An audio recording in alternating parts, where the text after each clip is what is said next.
Alexis Cubit. She writes for the Courier Journal Sports, covers Louisville. Friend of ours, was an intern back in the day. We've known her for quite some time, and she's done an incredible job with her career. And today, wakes up with the story that Jeff Brohm in Louisville in the reunion. Alexis, thanks for your time. Craig and Paul and Smokey, what's been the reaction? I would think ecstatic in Louisville. Yeah, I don't know that they could have found a better hire just to kind of win the fan base over. It's been a very interesting past, 4 years. I'm kind of on the latter end of it here, just because obviously this is Satterfield. We now know it's his last year, but the fan base had been, I would say, dwindling with Satterfield here just because of certain events. But I think this is going to be a huge a unifier. I think it's going to bring a lot of people on board just because of this hire, and I think you'll see a lot more people come to games again, whereas that was a struggle this year's attendance. But no, I mean, it's been I don't think you could have gotten a better reception from everyone as far as, who they wanted, someone who, has won at the highest level. So yeah, we'll have everything officially unfold over the next couple of days. But as of right now, I mean, I don't think you'll see a sad person in Louisville right now. Well, he is their favorite son, absolutely, over almost anyone that's been there.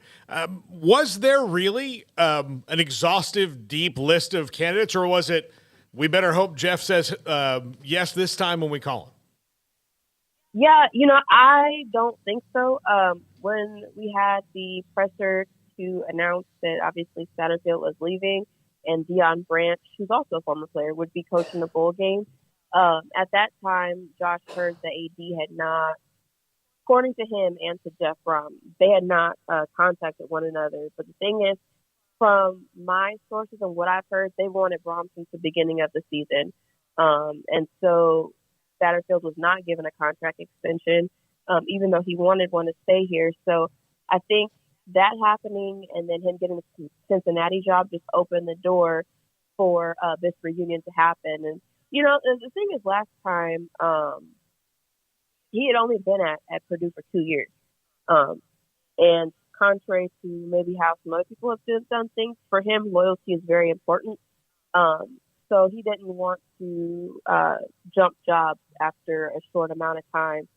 So it was going to be a little bit. And then this situation happened where, it sounds like they knew coming into this year that no matter what happened, they were going to try to get him to come in for the 2023 season. So, it was, I don't think there was any doubt, even though they hadn't, quote unquote, had contact, I don't think there was any doubt that they were not going to do everything in their power to get him this time around. And the timing just worked out to where, he established a good enough program at Purdue, took them to the Big Ten Conference Championship this year. I believe that's the first time in Purdue's program history that they've made the conference game. Didn't win it, but I mean, they got there, so that's progress. So, I mean, at a program like that, I don't know how much more you could really ask for. So he, did his time, had some success, and I just think now is a good time for him to come here and, help turn Louisville around. Alexis, it sounds like the way you put it, all indications are the writing was on the wall that changes were happening at Louisville no matter what. But, us on the outside, hundreds of miles away, are just trying to kind of get the pulse of what's going on there. So what was the pulse when Louisville goes on that 4-game winning streak when everybody's like, oh, Satterfield's finally going to go, and then they start winning games in the middle of the season? It was a weird year. How would you kind of sum up that stretch and just the year overall? Yeah, so you said that it reminded me of this thing that I saw. So what you'll see on Twitter is there's a guy who I would love to have a cup of tea with, who has a Twitter account called Bring Brohm Home. And so, when Louisville had their tough stretch, of course, it takes a steam, Bring Brohm Home. Well, Louisville started winning and did go on that 4-game stretch. And then I think Purdue had kind of a fluky loss, and someone decided to come with the hashtag keep Brohm there. So There was some.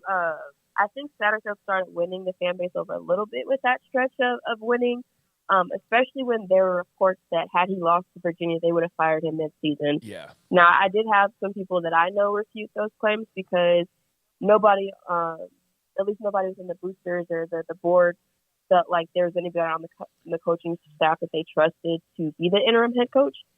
Because if you look at it, I mean, Brian Brown is Satterfield's right-hand man. So I can't imagine he would. I feel like in his mind, with just the way that loyalty works among certain people, he wouldn't want the interim job because he would feel like that was betraying, like one of his best friends. Right. The other co-DC, Wes McGriff, had just got here. So, he was still learning things about this team. The OC, Lance Taylor, this was his first offensive coordinating job. He was just the run game coordinator at Notre Dame. So there was really no one in a position to be able to be that interim, especially with the stretch that they had. I mean, the next game after Virginia was the bye and then Pitt, which, I mean, we know how things kind of play out now, but at the time, we're thinking, okay, this is going to be the toughest stretch of the schedule, and you want to go through this with an interim?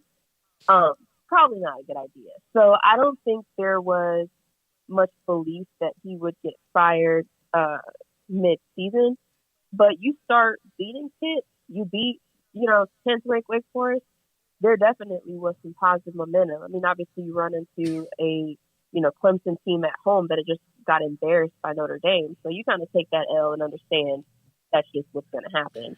Unless you're South Carolina, apparently. Right. But yeah, I mean, I do think that Satterfield did enough to generate some positive momentum and positive feelings within the fan base. But I mean, I just don't think at the end of the day, it was the fit that people wanted. They wanted Brohm the first time around, so there was only so much excitement they were going to give Satterfield. And then, in 2020, they go with a 4-7, and he ends up talking to South Carolina about the opening, and that soured some people, and he just never really recovered from that. So I think he did enough to leave people satisfied. But at the end of the day, like, if it was going to come down to it, I think he could have gone undefeated and they still would have been wanting Brohm. So that's just, that's how the things go. But, yeah, it's interesting how everything kind of worked out, especially right now. Reuben Owens is a megastar running back out of El Campo, Texas, committed to Louisville, committed to Scott Satterfield. I saw a couple of notes earlier that he was trying to kind of see how things shook out, I guess you could say, in Louisville. Have you? I don't know. You haven't talked to Reuben or not, but have you heard anything about the Brohm hiring? Whether that secures Owens to stay in the class of 2023? I'm not sure about as far as Brohm, but I do know, or at least I saw a report that right after Satterfield had announced that he was going to go to Cincinnati, someone reached out to Reuben Owens' dad, and they said they were still locked in. You're kind of happy when you tattoo 502 on your skin. But, from what I'm understanding, the class should still be intact pretty well. I don't think they'll have any immediate decommits, but I'd imagine, Satterfield offers some kids at Cincinnati rather, and they'll try to jump over there. If I'm an offensive player, with all due respect to anyone else, I want to be able to go and play for Jeff Brohm. If I'm already committed to Louisville, right. To me, that would only reinforce things with the weapons that he might, and what we've seen him do with even what he's had at Purdue. Alexis, I know we also see this when coaches leave, but I saw a bunch of former Louisville players really expressing their dislike of Scott Satterfield and happy that he was leaving. Do you think that was a pervasive feeling, or is that some guys with sour grapes? It's hard to tell. I think those feelings were always there, but they tried to present a united front. One of the tweets I'm guessing you're mentioning was Des Fitzpatrick about how he said something about how Satterfield made them tweet nice things about him after the 2020 South Carolina coaching thing, which is just a weird thing for one grown man to say to another, and then for another grown man to admit later. But like, I don't know. It's just it's a very. I think you can tell a lot about how someone leaves the program, and it's not great, especially when you leave for. Because Cincinnati and Louisville are rivalry. Like, that's a rivalry. That's a whole thing. And then them playing in the bowl game against one another. So yeah, I definitely think that those feelings were already there, but I just feel like now that he's gone, people feel a little more emboldened to speak what was their truth, and maybe they want to keep that united front, but now that he's gone, they don't feel any loyalty to him. But it's not a great look, if I'm being honest, just how things have kind of transpired. Because, you see coaches leave all the time, and it's not necessarily always, a bad situation. Like, you see Jeff Brohm, some of his Purdue players, tweeting out really positive things about him. But it's just the way you go about things. And I think there were some mistakes made during Satterfield's tenure, and definitely some made as far as how this process went with him going to Cincinnati. Alexis, so now everybody can move on and everybody can go focus on this bowl game. Oh, wait. They're going to go and now face each other. So what's kind of been the reaction to Louisville and Cincinnati in a bowl game after all of this unfolds? It's just perfect timing and maybe not so perfect timing for some others, but wild scenario there. Yeah, no, and that's the thing about it, because here I am Sunday. We had known that this was going to be the matchup for a couple of days before it was officially announced. I believe the Cincinnati paper had got that information. So here I am, preparing, how we journalists do, to write, stories about the rivalry and the keg of nails, which is what it's called, and some of the history of it. And now you have Louisville's coach going to the quote unquote Ohio rival. And it's like, well, we can scrap out the history because we're making some rivalry memories right now. Let's just get there's a whole bunch of storylines here with it. So yeah, that was very, very interesting to see how that kind of played out. Satterfield has said that he will not be at the game coaching either one of the teams. His main focus right now is to get a staff together and to go out on the recruiting trail. So I believe Terry Combs will be coaching Cincinnati, and then Louisville is actually bringing their Deion Branch, who, again, like I said, mentioned earlier, is a former player, and also just came back this year to Louisville to be the director of player development, and now he's coaching in a bowl game. So it's kind of funny how life works out that way. But the bowl game in general is going to be really interesting because a few of the coaches have already received and accepted job offers at other programs.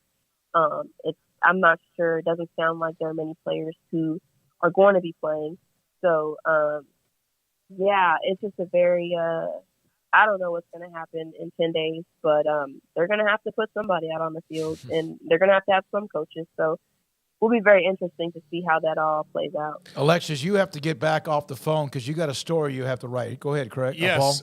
In the last 60 seconds, Alexis, literally since you started answering that last question, Ruben Owens is decommitted from Louisville, posting, oh my God. That he's decommitted. Basically, that he's opening up his recruitment again and moving on. So, well, we'll see what happens with he and Brohm. But Alexis, we love you, girl. Thanks for being on whenever you can be. You had a story right there in your lap, and now you got another update on it. So thanks for your time and good luck with it, okay?